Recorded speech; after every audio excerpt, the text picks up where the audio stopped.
The year I turned 18, my parents were in a car accident on our way to my college move-in day. They died instantly, and I was left paralyzed. My brother, Jake, and his wife saw me as nothing but a burden, so they dumped me at my sister Ava's doorstep. Luckily, Ava never resented me. I was paralyzed for a decade, and she took care of me for every single one of those 10 years. To cover my medical bills, she juggled 3 jobs a day, her body breaking down from sheer exhaustion. Her husband, Leo, finally snapped. "If you keep looking after your sister, we're getting a divorce." Ava didn't hesitate. She divorced him on the spot. Her selfless actions touched hearts across the internet, and she was dubbed America's most amazing sister. Everyone envied me for having such a wonderful sister, until I won the lottery and got $10 million.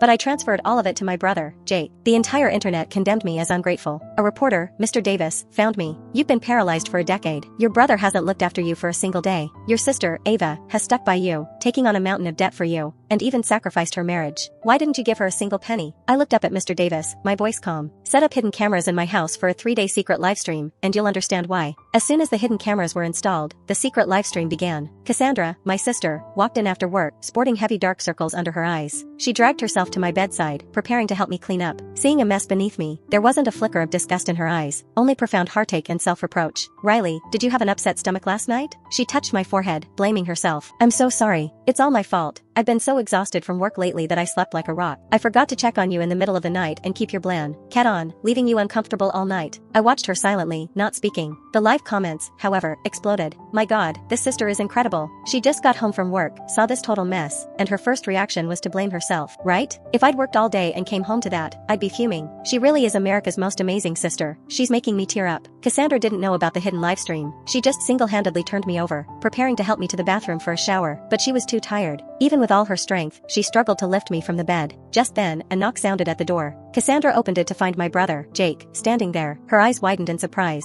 "What are you doing here?" Jake had a cigarette dangling from his lips. He said nonchalantly, "If I'm not mistaken, this apartment is the one Mom and Dad gifted Riley when she got into college, right? As Riley's brother, there's no big deal if I stay at my sister's place for a few days, is there?" With that, he just barged in. Cassandra was too exhausted to argue after a long day, so she just told Jake, "Then lend me a hand and help me get Riley to the bathroom. I need to give her a shower." Jake shot me a disgusted glance, muttering, "That's sickening. She reeks of pee and poop. No way am I touching her." Cassandra frowned. "Jake, Riley is your own sister. She just gave you all $10 million she won. How can you refuse to even help her?" Jake scoffed. "She gave me the money willingly. You're not trying to guilt-trip me, are you?" Cassandra sighed. "I respect all of Riley's decisions. She gave you all her winnings because she wanted you and your wife to live well. She's so good to you. Can't you be a little good to her?" Jake sneered. "What's the point of being good to her? She's just a paralyzed invalid, a waste of space for a decade. I don't know why you bother taking care of this useless person every day. She'd be better off dead." At this sight, the live comments instantly boiled over. Seriously? Is this guy even human? Wishing his own sister dead right to her face? And his sister just handed him $10 million.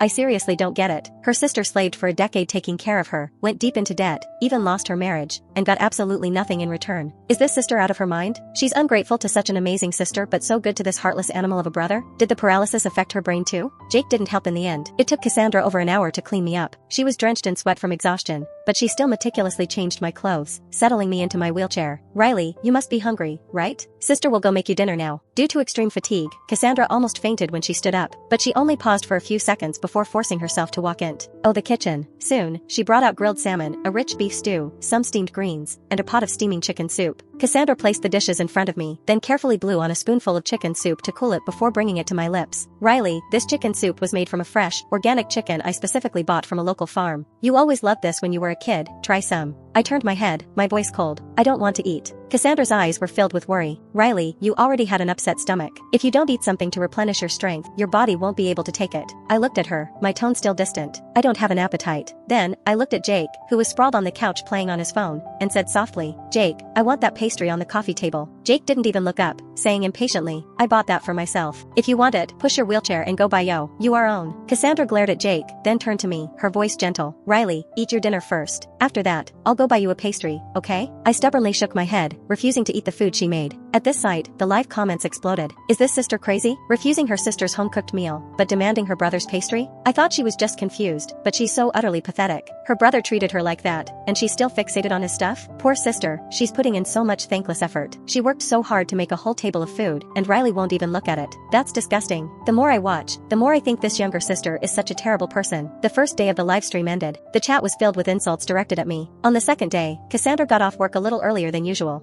As she came in, she held a warm bag in her hand. "Riley, you wanted a pastry yesterday, Rig. HT? Sister bought it specifically after work. It's your favorite savory kind. Try it quickly. She handed the pastry to me, her eyes sparkling with anticipation. I glanced at the pastry, my tone indifferent. I don't want it now. A flicker of disappointment and sadness crossed Cassandra's face, but she forced a smile and said, "What do you want to eat then? Sister will make it for you." I shot her a cold look. "I don't want anything you make." With that, I maneuvered my wheelchair, ready to go to the balcony for some fresh air. As I exited my room, I bumped straight into Jake, who was holding a liquor bottle. The bottle in his hand fell to the floor, and he immediately exploded in rage. "Damn it, are you blind? You just spilled all my expensive liquor." He picked up the bottle and forcefully kicked my wheelchair. The wheelchair lurched violently, tipping to one side. "Riley!" Cassandra cried out, rushing forward, shielding me and the wheelchair with her body. Her D was scraped by the wheelchair, leaving a deep gash, visible to the bone, bleeding profusely. But she ignored the pain, quickly steadying me before turning to Jake, shaken and furious. "Jake, you almost hurt Riley." Jake glared at me. "She's useless. She can't even feel pain. Why are you so worked up? This is so annoying. All that good liquor wasted because of her." Jake grumbled as he stomped back into his room to continue drinking. Cassandra, still shaken, first checked me all over to make sure I was okay. Only after confirming I was unharmed did she endure the pain in her hand to inspect the kicked wheelchair. Finding a buckle somewhat loose, she immediately pulled out her toolbox. She tightened and reinforced it little by little, working late into the night. In the livestream, the comments continued to boil over. "I'm crying. Where can you find a sister this good? Her hand is so badly injured, yet all she cares about is her sister. Seriously, why is this amazing Sister so unlucky to be stuck with such a blind, heartless invalid of a sister? Exactly. Is this sister's heart made of stone? Her sister has done so much for her. Why is she so cold to her? No wonder they say unfortunate people often have something hateful about them. This sister is so hopelessly biased towards her brother. She deserves to be paralyzed. This is so suffocating. Sister, just let go. This kind of sister isn't worth it." The livestream chat was filled with outrage. Even Mr. Davis, the reporter, called me. "Is this the 3-day secret livestream you wanted? Do you know what the chat has been saying about you these past 2 days? Your sister has done so much for you. Aren't you just asking to be hated?" I glanced at Cassandra, who was quietly tending to her wound in the living room, and said calmly, "There's one last day, then you'll know everything." On the third morning, Cassandra, as usual, came into my room as soon as she woke up. "Riley, how are you feeling today? Is your appetite any better?" She expertly checked my condition while asking softly. I didn't answer, only glanced indifferently at her bandaged hand. It was still oozing blood. Seeing me silent, Cassandra, as always, massaged my limbs. She moved my joints, preventing muscle atrophy. Her movements were gentle, as if she were tending to a precious treasure. "Riley, look how nice the weather is today. After breakfast, I'll push you outside for a walk. The doctor said outdoor activities are good for your health." She looked out the window, trying to find topics of conversation, but I remained cold. "No thanks." Her hand paused slightly, and she said nothing more. After the massage, she fetched warm water, meticulously washed my face and hands, then made me breakfast. The livestream comments continued to scroll. "This sister is still being her same stubborn, lifeless act today. It's infuriating." Exactly. Her sister's hand is so badly injured, and she still has to take care of her. Does she not even offer a word of concern?